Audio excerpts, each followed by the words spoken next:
Hello and welcome to the Run As Well podcast with me, Rick Pearson. And me, Ben Hobson. Today we're asking, when do you really need to replace your running shoes? Never.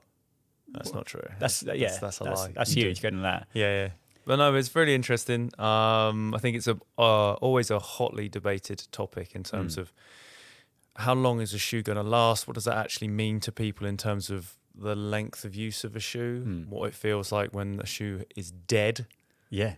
And how you can best educate yourself in knowing when your shoes need replacing, rather than listening to either a brand telling you or sort of a generic number. Yeah, exactly. So we've got Kieran Alger back, which is always exciting. He's our tech guru, and he did a kind of deep dive into this for the magazine, the current issue of the magazine. It's a fantastic piece. Kind of, I think I'm going to say the definitive piece on running shoe longevity. Nice. Yeah, I would agree. So, and he's back to test a bit more. So, all good. Hey, you were spotted at the night of the 10,000 metre PBs. I was, yeah. I took me and my eldest. We went along. He came with me last year and loved it and demanded that we go back, mainly because he gets to drink sugary drinks and eat pizza and stay up late, which is, I mean... The athletics is sort of secondary to those. Yeah, exactly. But he this year was way more engaged with the running, which was great. Like he really wanted to watch...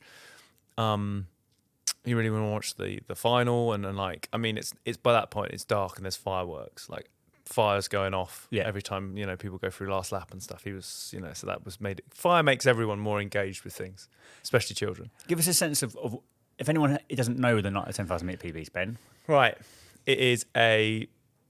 takes place at Parliament Hill Track, which is sort of organised by Highgate Harriers, and it is a running event centred around 10,000 metres, and it is a British Athletics uses a sort of qualifying time for British champs, and also this year was the Olympics. Yeah, so quite a lot at stake. Yeah. So British champs most years, and then the Olympics, and it actually gets a really good turnout. Some great talent comes in. You're cheering on a track, don't you? Yeah. So it takes place on the track, and the track is set up so that you can sort of be on the outside of the track, on the bank, on the hills, watching. Okay. Or they put a bridge over the track, and in the centre of the track is more places to watch. They sort of close the track down to sort of 3 lanes, so that you can be trackside and cheer and have a beer and all these sorts of things. And there's a tunnel of noise, and it's all very sort of showy. Like there's a bit of circus and a theatre to it. And in the middle, what they've done is they've made it very sort of family orientated. There's like a climbing wall for kids and inflatables and making signs to cheer. And there was like people were getting tattoos this year. There was like a tattoo station. Wow. Like a genuine, you could get a tattoo. Your PB. I don't know what it Nailed was. it. It was just sort of that. And there was like, someone with a GoPro filming stuff, and just, there was like a mini festival kind of vibe in the middle. And basically it just makes it kind of super accessible, which is the main thing. Like if you said to everyone, like, there's a track meet going on, do you want to go and sit and watch it? And it was just a track meet. It can be a hard sell. It's a hard sell sometimes. Whereas this, lights and cameras and theatre and show and da-da-da. So, yeah, it was great. We had a nice time, and he stayed up late and then was knackered. Nice. Yeah. There's a lesson, isn't there, in terms of making athletics more entertaining. I think they're a kind of shining example of how they've... Yeah, exactly. So Ben Pocher, who set up the event, he spoke to Run As Well a couple of years ago, maybe last year, for the 10th anniversary, and sort of said that it was inspired by like cycling events, criterium events, like in Belgium, and that is all like noise and music and beer and celebrate, and it's that. So it's kind of like bringing that to track, and it makes a huge difference. And they've nailed down like all the coverage is really good. There's like socials are covered off. Everything's coming from the event live. I think even it was on BBC. It was on BBC, yeah. So I mean, you've really got this sort of like elevated showpiece of track and field. So it's great. Oh, great. Oh, cool. Well, look, let's bring on our guest to talk about shoes. When do they actually need to be replaced? Let's do it. Talking tech with Kieran Alger. Talking tech. He's an awesome ultra runner. Talking tech. He's very charming. Talking tech. Knows his polar from his Garmin. Talking tech. Well, today we're joined by tech guru, as the jingle suggests, Kieran Alger, who's done a deep dive into this question about running shoe replacement when that's needed. And there's a wonderful piece in the Runners World magazine that's currently out now. So there is. Thank you for writing that, Kieran, and thanks for coming on the podcast to Thank you for having me on again. talk more. when people talk about replacing running shoes, this kind of 500 mile mark comes 300, up. 300 or 50, 500, yeah. yeah. And people think, oh, okay, I've hit 500 miles or 300 miles. The shoes are useless now, and I chuck them out. Did this kind of figure come from? Yeah, I mean, if you Google when should I replace my running shoes, this is the figure that will pop up in pretty much every article anyone's ever written. They repeat this. I'm probably guilty of having done this in the past as well. And it kind of essentially, I can only trace it back to one study that was done back in 1985. Right.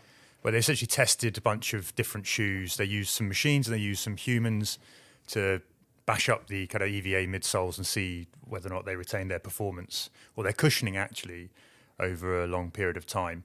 And what they found really was that they kind of bottomed out. The most degradation had happened by the time it hit that mark. And since then, that's really where I think that's where the sort of nugget of this recommendation comes from. The truth actually is, though, if you go beyond that, once you hit a certain sort of level of performance, they don't really get worse after that. So, it's like an ultra marathon, isn't it? You start feeling, and then after about 80 miles, everything hurts. And it's Once just you reach rock bottom, you're just there. you just can stay there. It's a happy place, yeah. It's a while ago, isn't it? 1985, though. The leaps forward in tech and Exactly, the foams that have yeah. been used. And I mean, I suppose a lot of the super foams now probably do degrade in a different way to the old traditional EVA whatever foams that, they were very stock kind of rubber foam, whatever was being used. Now it's all like EVA or PIBA or these composites, which are sort of very unique. And I mean, again, super shoes and how they behave. But I mean, is there now, with a modern shoe in mind, is there now like a definitive distance that a shoe is good for? Or is it actually more and more that shoes are fine for like a long time? Well, when I got the commission to do this piece for Run as well, that was really what I felt like I've been challenged to go and find. I wanted to go out and come back with a number and be able to say to the entire world, this is when you should replace your shoe. There's an easy number. We love numbers, right? When we're runners, we want to be told sort of something's black and white. The truth is, it's actually very complex, and there isn't really. And you're looking at the game has changed completely in terms of what our shoes do, the materials they're made from, what we expect out of them. So if you think maybe if you go back into the 80s, 85, I was only 7 then, so I might be doing some runners back then a disservice. But you might think, well, actually, they just really look for them to cushion a bit of the road and provide a little bit of performance. Yeah. But now we want our shoes to not only cushion the road, we want them to give us sort of energy and efficiency gains. We want them to protect our feet. We want them to make our legs feel fresh the next day. Yeah. We might even hope that they prevent injury. And so you've got all of these sort of new sort of qualities that we expect. And when you're thinking about durability, I guess the piece and in my investigation, speaking to the experts, you have to sort of redefine what you think about as durability. It's not just, is the outsole hanging off the end of my shoe? Yeah. It's more is about the all upper those gone? other- Yeah. And the short answer really is there's not a number, essentially. I mean, it's more complex than that. It's also about how, as an individual, you run. Yeah. How one person treats a pair of shoes, how their height, their weight, their running style, whether they're doing it all on kind of nice smooth tarmac, whether a little bit of harder roads, all of these things come into play. And it means that essentially I can't give you No, a lovely little number. I wanted to. No, I desperately wanted to. But that in itself is probably the most useful bit of information in terms of a runner being more acquainted with their shoe and like working out for themselves when they feel it's time to change, rather than either sticking to a metric, or some people will probably be rattling through shoes because they're just huge volume people, and they'll just be like, oh, I need to, I'm just doing hundreds of miles a week and my shoes are just going to wear out that quickly. And I strike in the, I'm on the lateral side of my shoe way more than most people, which means I wear like a hole in that bit by my little toe, and I've got to replace my shoe. So it's like, I guess that's the understanding really, like there isn't a bog standard. Yeah. And actually, what's interesting, having spoken to all, I spoke to 7 or 8 of the brands. I spoke to other kind of biomechanists and experts, physiotherapists, and went really deep to try and work out what impact shoe degradation has on us and what our decisions should be. And this is all of them seem to come back to this point. Although they, even on their websites, they'll offer some loose guidance.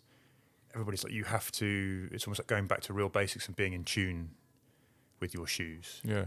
We can't hand as much as I think they might even like to be able to hand down a marker. Like, in all honesty, we can't. All the testing that we do in the labs. Yeah. A lot of it, they're doing it on robots, and they do some real world testing as well.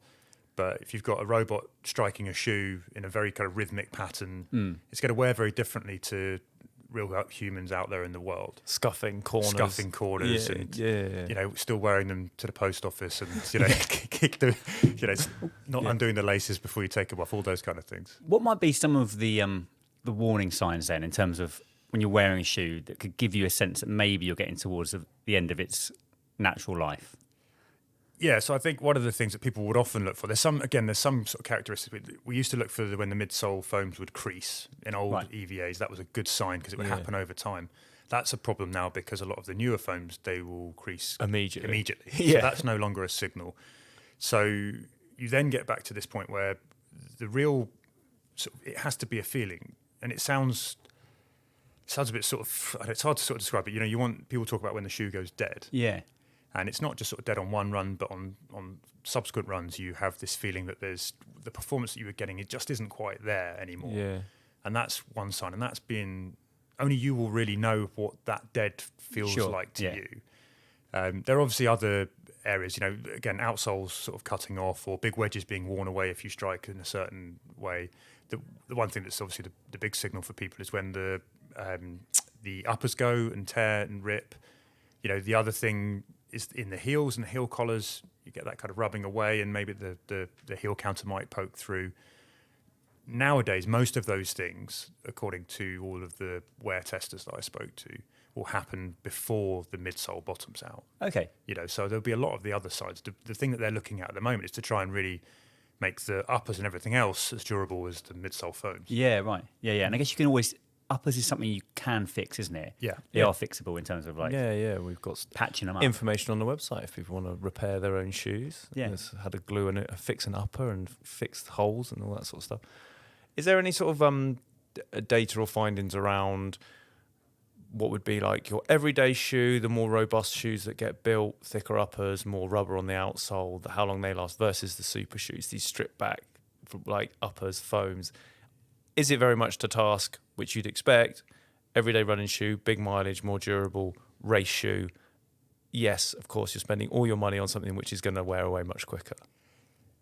Again, you've got to go back to that. What do you expect from your race shoe and what do you expect from your daily trainer?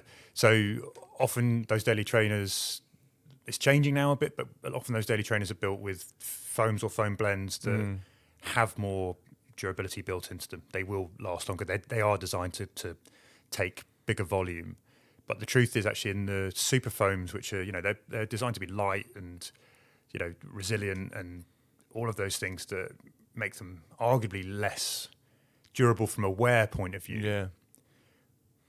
But the performance of those shoes is really what differentiates, I think, their lifespan. Yes. It's about, are you getting those efficiency gains? Yeah. Are they giving you that energy that you wanted? And that's probably where people get to first with a super shoe. Less kind of noticeable in daily trainers.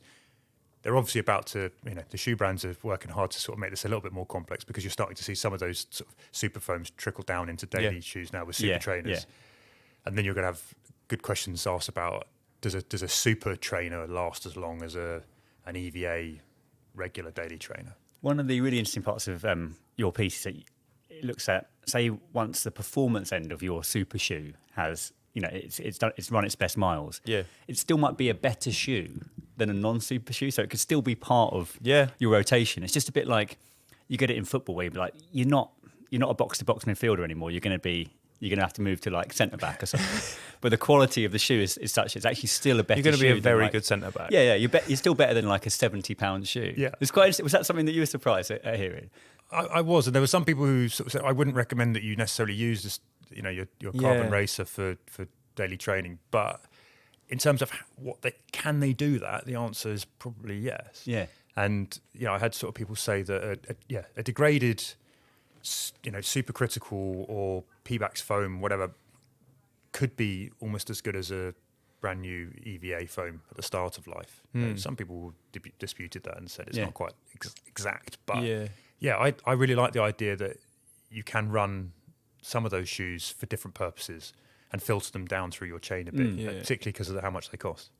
I suppose like the biomechanists and the physios that you spoke to were like less keen on the notion of someone doing all their miles in the plated up and all that sort of, like, there's a sort of trend not to do all your miles in a super shoe. Yeah, I think that's true. Yeah, but that was the other thing that I was really fascinated, because I thought they would come back and go, look, you pose the question, do older shoes cause more injury? Yeah. And there's no evidence to suggest that the age of a shoe is related to your injury risk overall. And I was fascinated because they didn't actually come back and they weren't like, oh, if you go into those shoes, you're going to cause yourself a problem. They were more, the idea of sort of as your shoes get older is that it doesn't happen on a knife edge. Yeah. It's a gradual process. So all of those little changes that are happening to the shoes under your feet, they're happening because your biomechanics have created some of those changes in the wear. And actually, you're more, small adjustments, you're probably making those small adjustments in real time. And then there are some people who are going to be more sensitive to those adjustments than others. Some runners will be able to just absorb that and make adjustments and not have a problem with running with shoes that are more degraded. Others might feel a bit more sensitive. But they weren't. I was really expecting them to come back and go, get to a certain point, put them in the bin. But they weren't quite that black and white. That's very interesting. Isn't it? Because I think that would be often a motivator for people, wouldn't it? Be like, I'm chucking them out because I'll be injured if I don't. That's part of the story that brands put out with the marketing.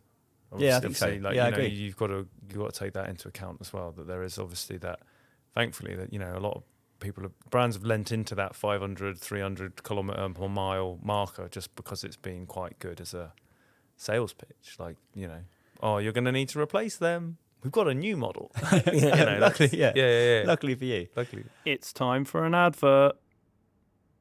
And now back to the podcast. What about when you go off-road, Kieran? Or trail shoes? Is it a different story over there? Yeah, I think it is. I mean, obviously, trail shoes have durability is a key component of a good trail shoe. Yeah. So they've got that to build in. You're not necessarily looking for the same level of response and energy from the midsole. So a lot of trail shoes tend to start firmer anyway. Yeah, right? Because you want to have that ground contact. You want to be moving with connection over the ground. So I think arguably trail shoes can go longer. They obviously have to cope with a lot more sort of different tests and challenges. Yeah. So maybe that's where, the uppers and durable uppers and all these kind of things really come into it. But in terms of sort of midsole foams and how the midsole performs, my sense from speaking to the experts was that you can probably go longer in a trail shoe than you would do in a road shoe. It might be a grip thing, I guess. To and then grip could wear. Yeah, there are different places where this might go. Yeah. Is there a way to extend the life of a shoe? Is there any like shoe hacks? Like if you've got good if you want to make that shoe last that little bit longer, are you going to be like, because if you know that your super shoe can actually be used throughout its life, once it's done with its like premium race performance, how are you extending all these like shoe life bits? Yeah, I mean, one of the best bits of advice came from one of the brands where they suggested having in your rotation, you want to have a couple of same pairs of shoes, same model, right, but have a newer one and one that you've already run for a bit, and then kind of rotate those around. And not only does that kind of spread the load on the shoes, but also you get a real sense of when the older shoe is starting to feel really weird and odd. Yeah. And you can really dial into those sensations a bit more, because you then get this kind of moment where you go, oh, that's how it used to feel. Now this is how it feels now. Yeah. How marked is that difference? And that gives you an opportunity to make a better judgment about whether or not that the older shoe is dead or not.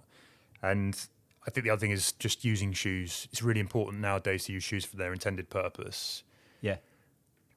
Because we now have shoes so fine-tuned to do different things, that if you start to use them outside of that intended purpose, you might damage them. So, I mean, I often see people running in Alpha Flies along the Thames Path. Stony off-road. Yeah. And you're like, that's probably not, this shoe's not going to last that long. Yeah. I know exactly what you mean. Do in terms of like the different foams, like you mentioned some names there, like do they, Are they different in terms of their longevity? Did you get into that at all? Like how Pebax compares to EVA and all that sort of stuff? Yeah, and it gets very, very complicated very, very quickly. Let's do it. Can you give us the I give us the idiot's guide? I want really You want me complicated. to break down all I the want photos? really, I'm just rapidly scrolling as we to look at.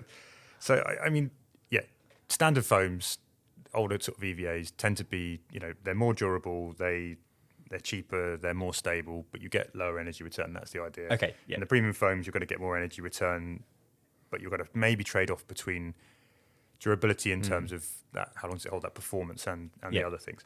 There was a good, interesting kind of study. I think one stat that I thought was fascinating is for a running shoe to last at least 300 miles, it's going to have to absorb 250,000 impacts. Wow. Which is quite a lot. And then there's a I'm going to read this out because it's a bit of a long bit of information, but there was a study done by Victor Rodrigo Carranza at the University of Castilla-La Mancha, and they looked into comparing modern superfoams with the traditional EVAs in a new and worn state. They took 22 volunteers and they put them through running economy tests, and they were done in specially made identical carbon plate shoes from On. So the only difference between the shoes was that one had a Peba midsole, one had an EVA midsole, and the runners were tested in running in new shoes and shoes that had been pre-worn up to 280 miles on the clock. Right. What they found basically was that the Peba shoe got 2.2% worse after 280 miles, while the EVA shoe didn't lose anything.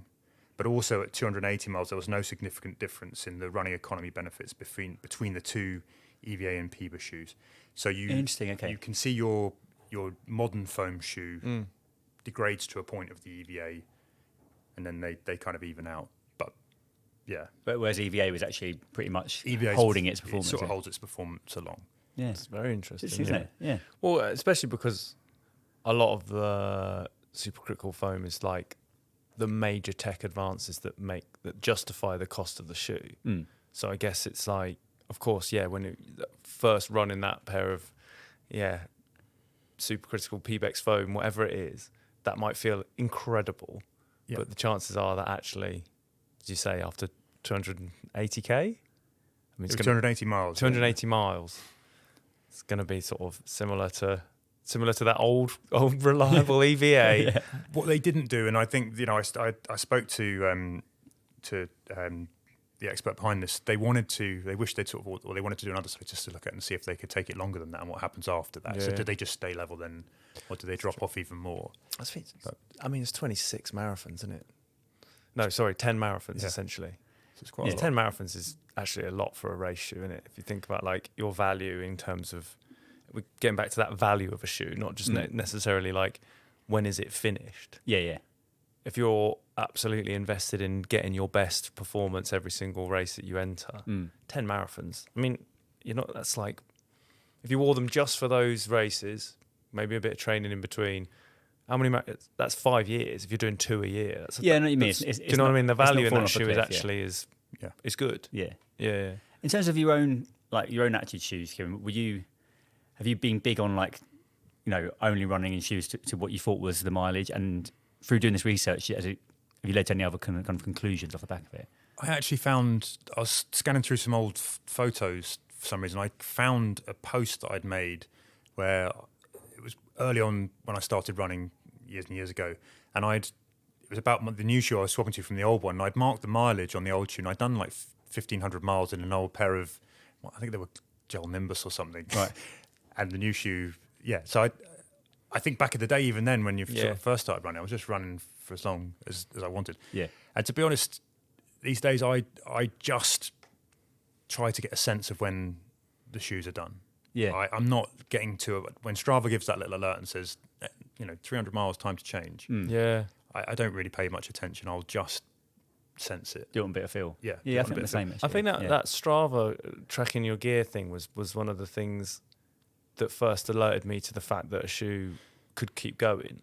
So I guess we're in a privileged position where we get lots of shoes to test, so that having a registered bank of where all the miles are going into a shoe is different now. But initially, I remember you had one pair of shoes and you put it in as your one pair of shoe, and as you say, the alert came up, but you kept wearing them because they were your one pair of shoes and they felt all right. And actually, I think the first shoes, or certainly a few pairs of shoes I ever had on show, were well into the thousand. Like that was exactly as Just as standard, it was. Yeah. The other reference points I've got is obviously on the Danube. When I ran it, I used 3 pairs of shoes, and I took 2 of those to nearly 650 miles. Yeah. And there was a point in one of the middle pairs of shoes where one day it just didn't did exactly that. It just didn't feel right. I got a little bit of sort of foot pain. Something just didn't feel like I was getting that cushion protection back at one point, and I swapped at that point. And it might not. I could have gone on a couple of days and maybe had another chance, but we'll give the shoe another chance. But I just got that sense, and that's from being in those shoes. I mean, I lived in them. Yeah. You know, I literally walked around in them. So that'd be my recommendation. Is you want to really get to be at one, you know, be at one with your shoes. Exactly. I guess that's another one for like longevity hacks I've heard before, is that you don't want to do, I think it's called dead miles in your shoes, which is basically just walking around in your shoes to the shops, because actually that's all kind of adding to the the kind of the bashing that your foot and your shoe will take. Yeah, I think there's something always tempting to. Well, I mean, the assumption is that first of all, you've spent, say, if you've bought a £200 pair of super shoes, right, and you're racing in them, part of them is like an indicator to the observer outside that you are a very keen runner. So if you're wearing them, there might be a statement there like, got my Adi Pro 3s on, like, look at me, you know, like, and I'm just, you know, there's that. You wear them for all of your long runs. You want value from them because you've spent all of that money, which makes total sense to me. But as you say, like, you are just racking up dead miles in them by just like, and probably, as you say, getting closer to that EVA PBEX comparison point faster than you probably should, than you need to be, because you're just stamping around in them. Yeah, exactly. They're cool now, though, aren't they? Very. It's cool to wear Alpha Flyers in the club. So I'm told. Well, that's it, you know, and then you've got things like the, I'm going to get them either Pro Evo 1 or Evo Pro 1. I can't remember. I just too many years on the PlayStation has made it impossible for me to switch from one to the other. But things like products like that, where you've got, you know, I mean, Adidas have been actually quite clear that it's not a single race life for that shoe. They've sort of, you might get 2 marathons out of it. Maybe, yeah. But that sort of foam and the glued on rubber on the bottom and the super lightweight, and you hold them and they are incredibly impressive and very, very light. And you can see where that performance stuff comes in. But that's the sort of like, that's the new era that we're in, like that sort of hype drop, limited edition, premium, sold to one person in Adidas to make them available for retail, so that then they can be used in races, but then maybe they'll be sold to the general public later on. That sort of that sphere of shoe life, which is you know, that's a big move away from your normal. This is the latest shoe. It's available in thousands of quantity in every shop, and it will be available right now. Let me give you the other end of the spectrum, which is Jasmine Paris ran all her Barclays in the same pair of shoes. There you go. So they were pretty battered by the end, and it's maybe the best ultra running performance in, well, the decade. So there you go. Yeah, and I think you're seeing. I love that. You start to see ultra runners, particularly people kind of who held in high esteem in the running world, pushing their shoes longer. And proving that you can. You don't have to. You know, again, it's about doing what's sensible for you. But I think being able to see that shoes can go longer, I think it's good to have those examples being set. Yeah, I agree. There was there was another stat I came across. It was from the Jog On Recycle guys who take shoes back and pass them on to give them a second life. They collect at all the kind of major marathon expos and stuff. And I think it was 87% of shoes that they collected in the previous year, they gave us the numbers, were in some way reusable. Now, they weren't suggesting that all of those were good for running, but a high proportion of them could be handed on to other runners who would find them useful. And that's another point, that idea of needs and expectations out of the shoe. You know, what's your starting point? And the guys at sort of High Low Impact made a really good comment, which is that you could hand someone an Adios Pro that's got 1,000 miles in it, who's only ever run in really old sort of EVA shoes, and they'll run in them for the first time and still be very, very happy with how they perform and what they're doing for them. And it's just where you're coming at. From, you know, I think it's interesting as well to think about what your needs and expectations are out of shoes. And and the other thing, kind of point of purpose, does everyone really need though the Adidas sort of Pro Evo ones? Yeah. And if you're, you know, a 6'6", certain kind of weight runner who heel strikes a lot, Yeah. Are you going to get the benefit out of the shoe? Are you not getting the benefit, but are they going to last for you as long? And there's probably better shoes that you can get the same performance and a longer durability. So I think it comes down to that as well. There's two things. Like on our marathon shoe guide, we have shoes for people who want to enjoy a race and get round and have a certain set type of foot or stride or something like that. And a lot of those will be highly cushioned, bigger shoes, not propulsive in that regards to like a plate. And then there'll be the people who want a plated super shoe because they're after performance. And I think that gets lost. Like everyone believes that if they're going to do a marathon and they have to then have this incredibly like propulsive whatever shoe. First of all, they might not be a responder. So there's studies out there about being a responder to super shoes. If you're not a responder, then essentially the shoe is redundant in terms of its like performance benefits, and you probably be more comfortable and then thus run better and have a better experience in a standard, I say in inverted commas, running shoe, as in something with just an EVA or a Piba foam or whatever it is that's just comfortable, cushioned, gets you round. You'll feel better for it. So I think that's the real sort of possibly lost message in terms of like shoes and their performance and their purpose. That just because you've seen or been told that because you can have one, have one, not necessarily means you should. Yeah. And also you can perform at your best. Yeah. I'd say in any shoe. Do you know what I mean? I think that's the thing. In the last few years, we've had all these shoes come on. You can feel like if I haven't got those shoes, without the shoes, I'm not going to be able to do it. But flip it the other way, and it's like actually you can. You could put yourself in. It might be slightly harder, but you can still run well in shoes. Yeah. All my PBs are still non-super shoe because I was just a better runner. It's just like I might be getting a 1% advantage in shoe, but I was probably a 3% better runner 5 years ago. So it's like, that's it. There's also a lot to be said of just if you force yourself to sort of. I mean, I thought it was an experiment. It'd be quite interesting to do, like sign up for, I don't know, a marathon and take the technology back, like pre-2019. Was it 2019 when the first? Yeah. When Monaco, Kipchoge was 2017. Whenever the first attempt at breaking 2 was, and that was when the next percent for whatever it was called came out, and that was the sort of benchmark moment. Just go back a bit, go to like that, like, and just get that technology and run a marathon in it, train in it, and go from there, and just be like, ultimately, like if I'm more diligent in my training, I will get to the same place as I am without the shoes. Oh, definitely. So there was a guy at the Manchester Marathon finished in front of me, sub-3 in Crocs. So I mean, there is that. And then there's also, I was noticing apparently like early 2000s running is having like it's now fashionable. Right. So people are using those shoes to sort of kick about Hoxton or whatever in them or whatever, it's quality. It's sort of so those shoes are now available. You can go and buy some of those early shoes on the shelves. I mean, I've still got a few, reckon. I'm like an inadvertent fashion guru. Like a Lunar Tempo or something like that. Like, I reckon I could smack. I love that shoe. We should make this happen. Yeah. What about your own running, Kieran? If people want to find out more about what you're up to, where can they go?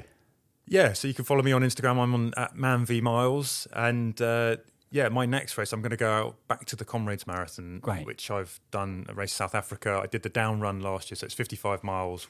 They flip the route of the course every year. I did down last year, which ends with a 35-kilometre downhill. This year we flip it round and we run up. So you start 55 miles with essentially a marathon hill. Amazing. So yeah. Best of luck. Thank you. Best of luck. Yeah. Thanks for coming on. Much appreciated. So that brings us to the end of this week's episode. Thanks very much to our guest, Kieran Alger, and to you, of course, for listening. If you've got ideas about when you should replace your shoes, let us know. podcast@runnersworld.co.uk. You can subscribe to the magazine. Head on to the internet, search Runners World UK subscription. You'll find yourself on the Hearst Magazine's website, and you'll find a deal, an introductory deal that I'm sure, if you haven't got a subscription, will be very, very beneficial to you. Might be some free stuff. Who knows? Please subscribe to this podcast too. It makes a big difference. And thank you for listening. You'll hear from us next week.